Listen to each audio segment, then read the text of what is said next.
Good morning students. मैं गायत्री तंवर, सहायक आचार्य गणित, MBC government girls college Barmer से।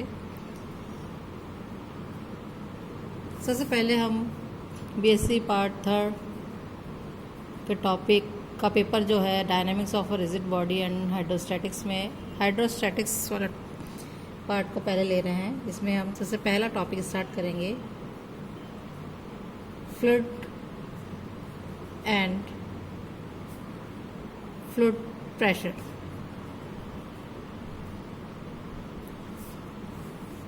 हिंदी में कहें तरल एवं तरल दाब। इसके अंदर सबसे पहले बेसिक चीज़ें ले लेते हैं हम। सबसे पहले कि पदार्थ जो है हमारा, इसकी भिन्न भिन्न अवस्थाएं होती है। पदार्थ को हम दो रूपों में बांट सकते हैं। पहला है हमारा ठोस और दूसरा है तरल। ठोस हम जानते हैं, ठोस पदार्थ का वह रूप है जिसकी एक गुण है कि एक इसकी निश्चित माप होती है और निश्चित आकृति होती है, जिससे हम भारी बल लगाए तो हम उसे बदल नहीं सकते हैं। या हम कहें कि ठोस पदार्थ पर कोई बाह्य बल क्रियाशील ना हो तो वह बिना किसी बाहरी सहारे के अपनी आमाप और आकृति को बनाए रखता है। उदाहरण इसके हो गए लोहा, पत्थर, लकड़ी, ठोस पदार्थ है। अब ले लेते हैं तरल। तरल जो है हमारा,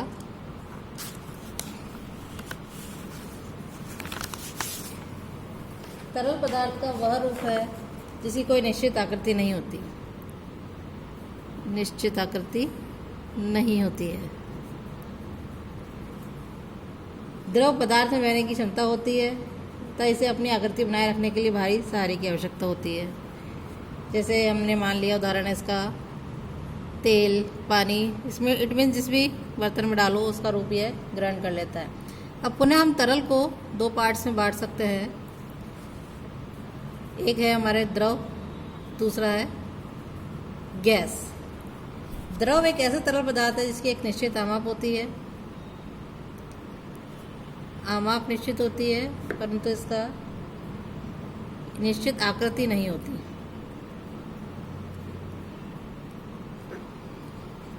इट मीन्स जिस बर्तन में यह डाला जाता है उसी का आकृति ग्रहण कर लेता है। इसकी मात्रा में कोई परिवर्तन नहीं होता है। यानी पानी और तेल क्या हमारे द्रव पदार्थ हैं।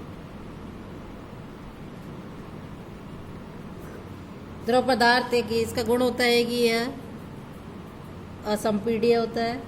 बहुत मात्रा लगाने पर भी इसका आयतन नहीं बदलता है।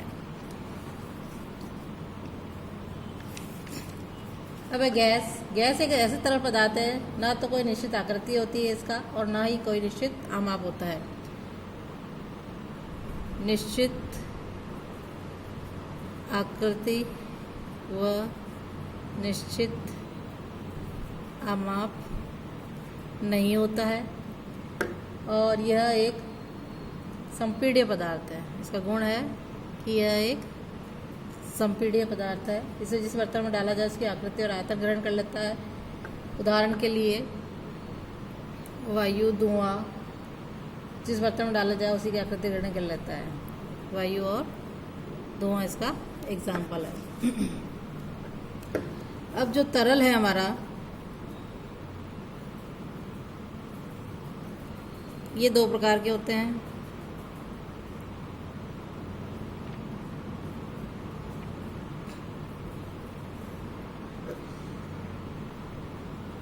एक होता है हमारा आदर्श तरल, दूसरा होता है विस्कोसिस। आदर्श तरल वह है जिसमें किसी पदार्थ का स्पर्श रेखीय बल उत्पन्न करने की किसी भी प्रकार का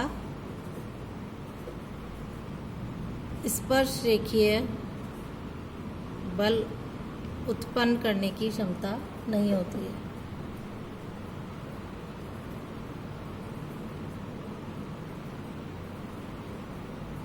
ऐसा तरल पदार्थ जिस पृष्ठ के संपर्क में होता है और पृष्ठ के केवल अभिलंब की दिशा में ही बल उत्पन्न कर सकता है। इसका गुण हो गया है कि ऐसा तरल पदार्थ जिस पृष्ठ के संपर्क में होता है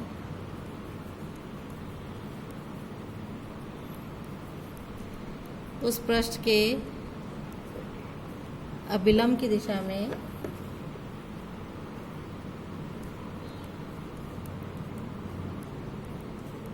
बल उत्पन्न करता है।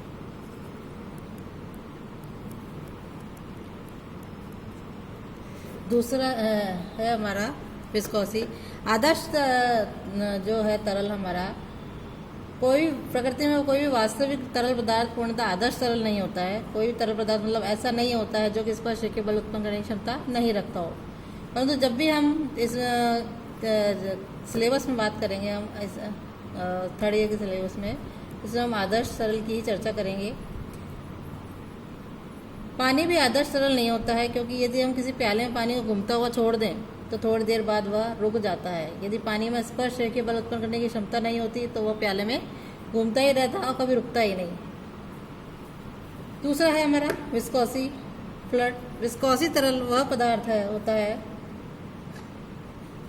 वह पदार्थ जिसके कण एक दूसरे पर घर्षण बल उत्पन्न करते हो।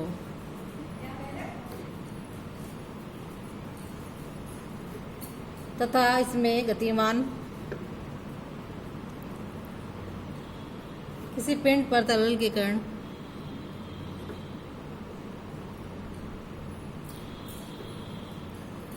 कोई अवरोधक बल लगा सकते हो।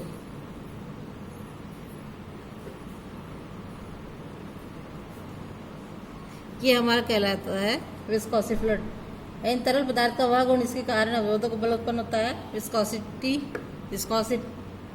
या विस्कोसिता कहलाता है। और भिन्न भिन्न तरल पदार्थों की भिन्न भिन्न विस्कोसिटी होती है।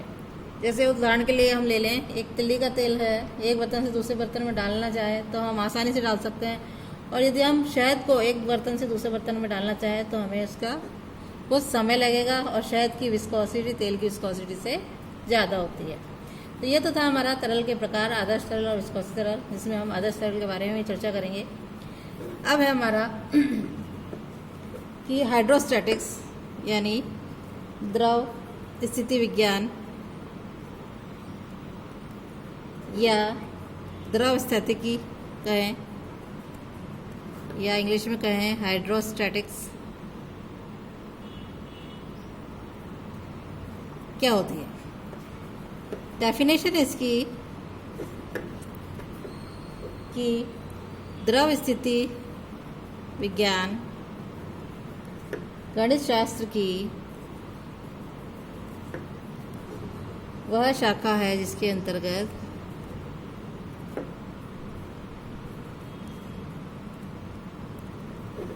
विरामावस्था में किसी तरल में तरल दाब के बंटन और निमज्जित पिंडों पर लग रहे बलों का अध्ययन किया जाता है।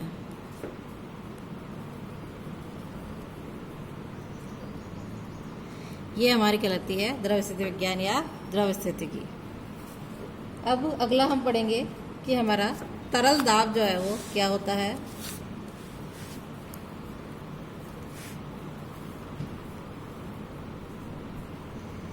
तरल दाब को समझने के लिए हम एक क्षैतिज आधार तथा ऊर्ध्वाधर भुजाओं वाला एक बर्तन लेते हैं। इस तरीके से एक हमने बर्तन लिया,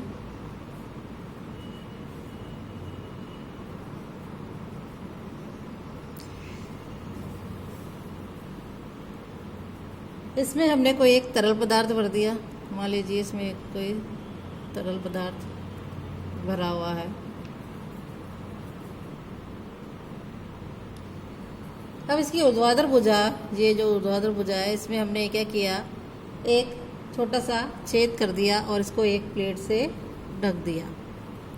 ये हमारा छेद है और इसको प्लेट से ढकी हुई है, जिसकी साइज़, जो प्लेट की साइज़ है वो छेद के ठीक सामने के छेद के समान है और वो उसे ढक रही है। तो प्लेट विरामावस्था में तभी रह पाएगी जब प्लेट पर कोई बाह्य बल लगाया जाए। इसको हमें प्लेट को विरामावस्था में रखने के लिए इसमें बल लगाना पड़ेगा। यदि प्लेट पर लगाया बल, आवश्यक बल जो है वो P है और इस न्यूटन के नियम के अनुसार तरल पदार्थ द्वारा प्लेट पर लगा बल भी P के बराबर ही होगा। ये जो तरल पदार्थ है ये भी इस पर बल लगाएगा, तभी ये जो है प्लेट विरामावस्था में रह पाएगी। यदि यह बल P तरल पदार्थ का प्लेट के पूर्ण छेद पर तरल दाब कहलाता है। तो ये क्या कहलाता है, हमारा जो इस पर दाब लगाया गया वो तरल दाब कहलाता है। दाब द्वारा तरल द्वारा जो दाब लगाया गया। और यदि किसी क्षेत्र के समान भागों पर, यदि किसी क्षेत्र के समान भागों पर तरल दाब समान रहता है तो उस क्षेत्र पर तरल दाब एक समान कहलाता है। अन्यथा उस क्षेत्र पर तरल दाब असमान कहलाता है।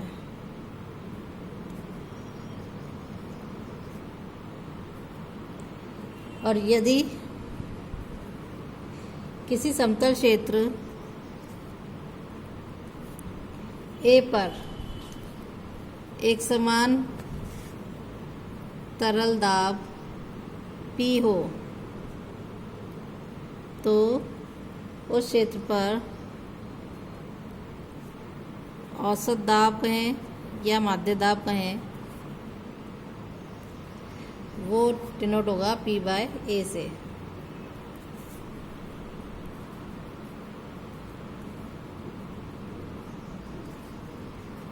ऑलराइट, अब हम बात करेंगे, ये तो हमने बात कर ली तरल दाब की, कि एक बिंदु पर तरल दाब किस प्रकार होता है। एक बिंदु पर तरल दाब, अब इसमें भी दो तरीके से कंडीशन है। पहली कंडीशन है जब किसी क्षेत्र पर दाब एक समान हो, तो यदि किसी क्षेत्र पर तरल दाब एक समान है तो क्षेत्र के किसी बिंदु पर दाब किसी क्षेत्र पर तरल दाब एक समान है तो क्षेत्र के किसी बिंदु पर दाब उस क्षेत्र के प्रति इकाई क्षेत्र पर दाब या माध्य दाब कहें, इसके द्वारा परिभाषित किया जाता है। सब तरह का दाब समान है तो हम इसे P/A से डिनोट करेंगे।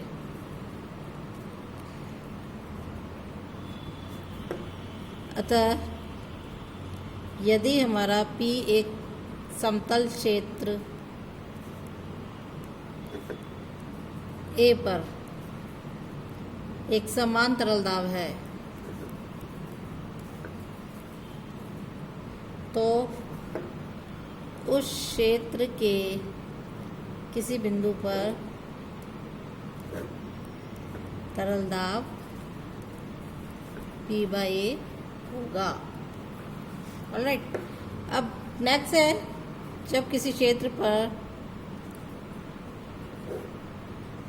दाब एक समान नहीं हो।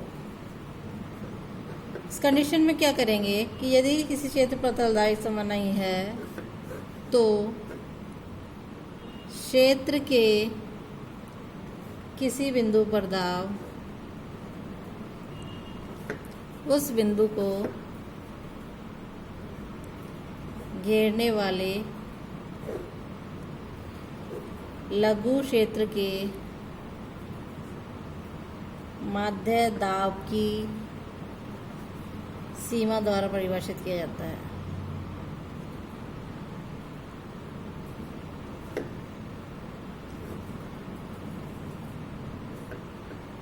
जबकि लघु क्षेत्र जो है शून्य की ओर अग्रसर हो।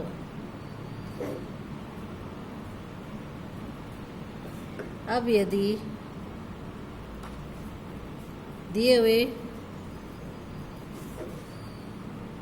क्षेत्र के किसी बिंदु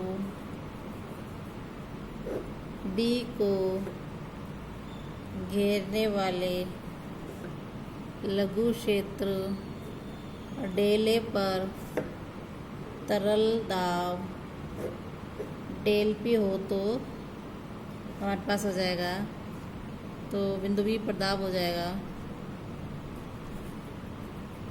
बराबर limit delta A tending to 0 del P by del A, इसको हम स्मॉल p मान लेते हैं। तो बिंदु P जो है स्मॉल p जो है वो बिंदु B पर तरल दाब होगा। नेक्स्ट एक और टॉपिक हम ले लेते हैं इसके अंदर कि विभिन्न दिशाओं में दाब की समता क्या होगी। नेक्स्ट पेज पे ले लेते हैं।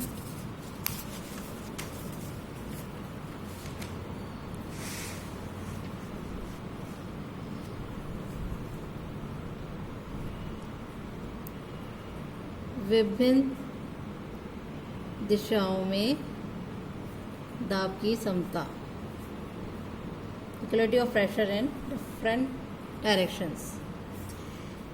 विरामावस्था में किसी तरल के एक बिंदु पर दाब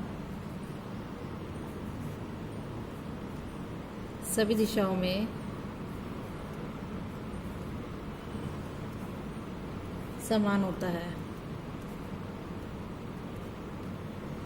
ये हम कहें इंग्लिश में the pressure at a point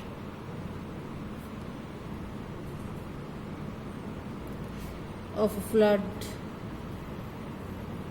at rest is the same in all directions.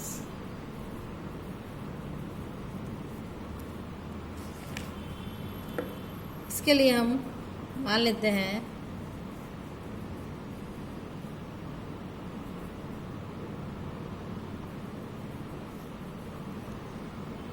विरामावस्था में स्थित किसी तरल में कोई बिंदु O है। अब बिंदु O के चारों ओर तरल पदार्थ के एक लघु समकोणीय प्रिज्म से घेरी है। अब ये जो तरल पदार्थ इसके अंदर भरा हुआ है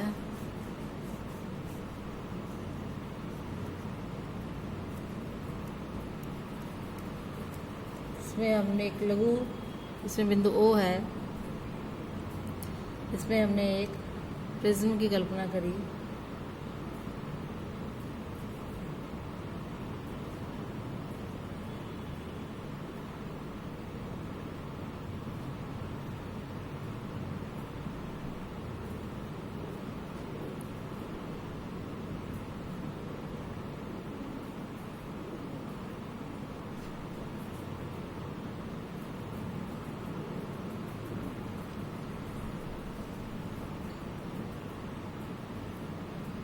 ये बिंदु A है, ये बिंदु B, C, यहाँ पॉइंट O है जो हमारा O पॉइंट है।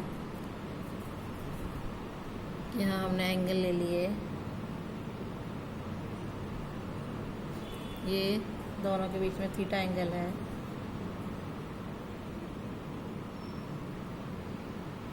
थीटा एंगल है और ये हमारा पॉइंट है A dash, B dash, C dash. इसमें हमने ले लिया जो कोण B और कोण B डैश है वो हमारे पास 90 डिग्री है। फलक A B dash A dash क्षैतिज है और फलक B C dash B dash ऊर्ध्वाधर है। फलक A B B dash A dash क्षैतिज फलक है हमारे पास, और फलक B C C dash B dash ऊर्ध्वाधर फलक है। मान लीजिए फलक जो है ए सी, माना फलक ए सी सी डैश ए डैश क्षैतिज से थीटा कोण बना रहा है।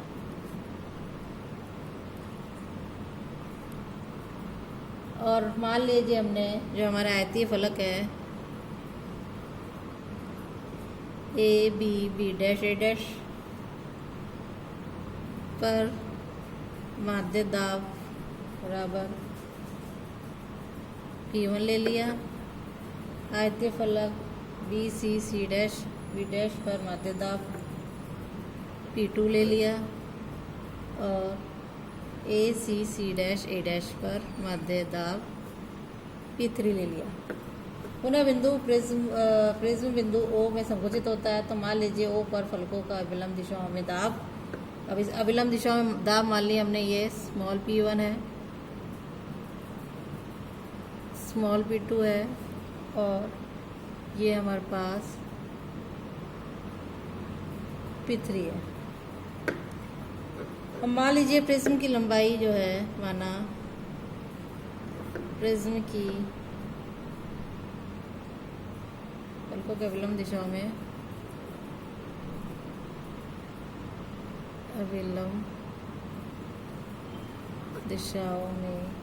दाब जो है वो बराबर है P1 P2 और P3।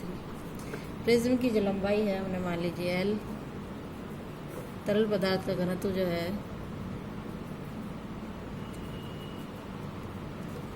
वो हमारे पास रो है।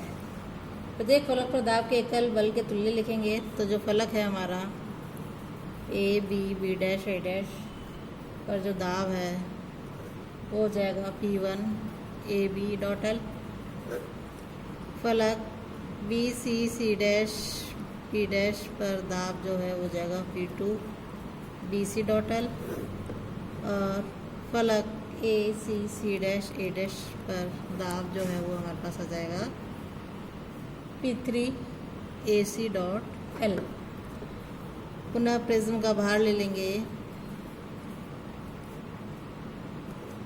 वो हो जाएगा 1/2 into A B dot B C L rho और जी, क्योंकि वो नीचे की ओर है, ऊर्ध्वाधर नीचे की ओर।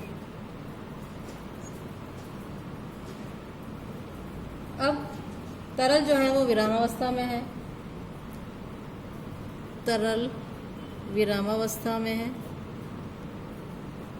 अतः तरल प्रिज्म भी विरामावस्था में होगा।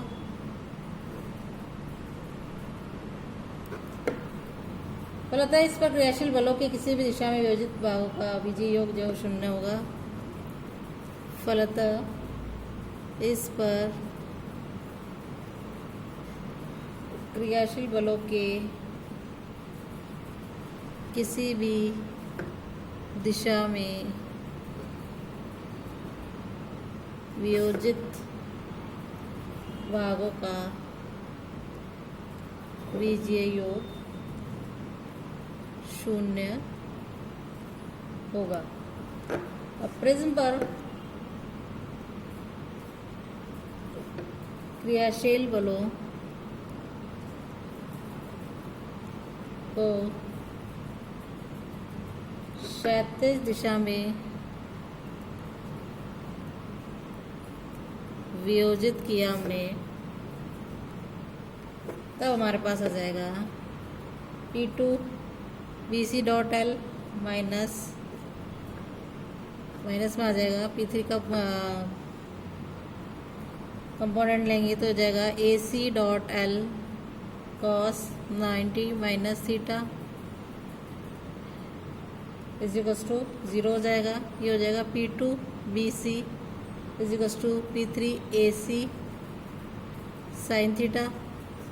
AC साइन थीटा जो है हम यहाँ से ले लें तो BC अपॉन AC बराबर साइन थीटा होता है, तो ये हमारे पास आ जाएगा P3 dot BC P2 dot BC, जिससे P2 बराबर P3 आ जाएगा।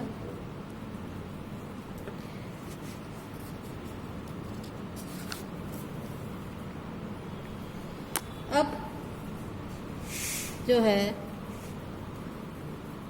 जब प्रिज्म जो है O बिंदु पर संकुचित होता है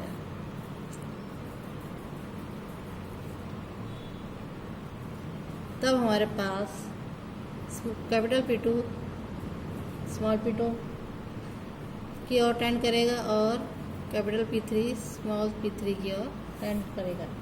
इससे small P2 is equals to small P3 आ जाएगा। कंडीशन से देख सकते हैं हम। पुनः प्रिज्म पर क्रियाशील बलों के ऊर्ध्वाधर दिशा में वियोजित किया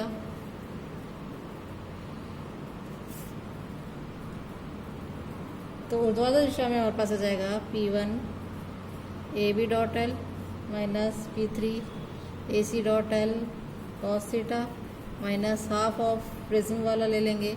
प्रिज्म के बाहर AB dot BC L rho G बराबर 0, तो ये आ जाएगा हमारे पास P1 AB minus P3 AC cos theta बराबर half of AB dot BC L rho G। और हम जानते हैं कि AB बटा AC जो है बराबर कॉस थीटा के होगा, इसलिए हमारे पास यहाँ आ जाएगा P1 dot AB minus P3 dot AB बराबर half of AB dot BC L rho G के। ये हो जाएगा P1 माइनस P3 बराबर half of BC rho G के। जब प्रिज्म संकुचित O बिंदु पर होता है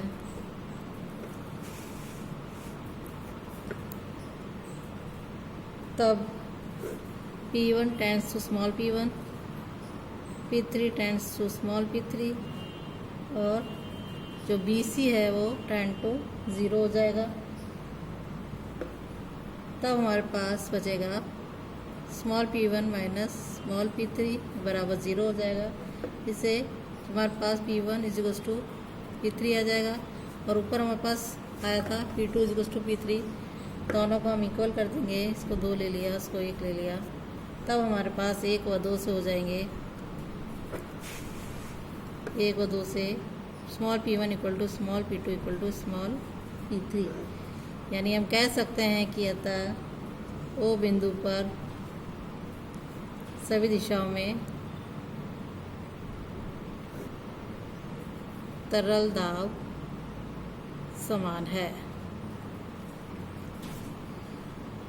तो आज के लिए इतना ही। नेक्स्ट वीडियो में हम पढ़ेंगे पास्कल नियम और भ्रामक या हाइड्रोलिक क्या होता है और उससे रिलेटेड क्वेश्चन सॉल्व करेंगे। आज के लिए इतना ही। Thank you.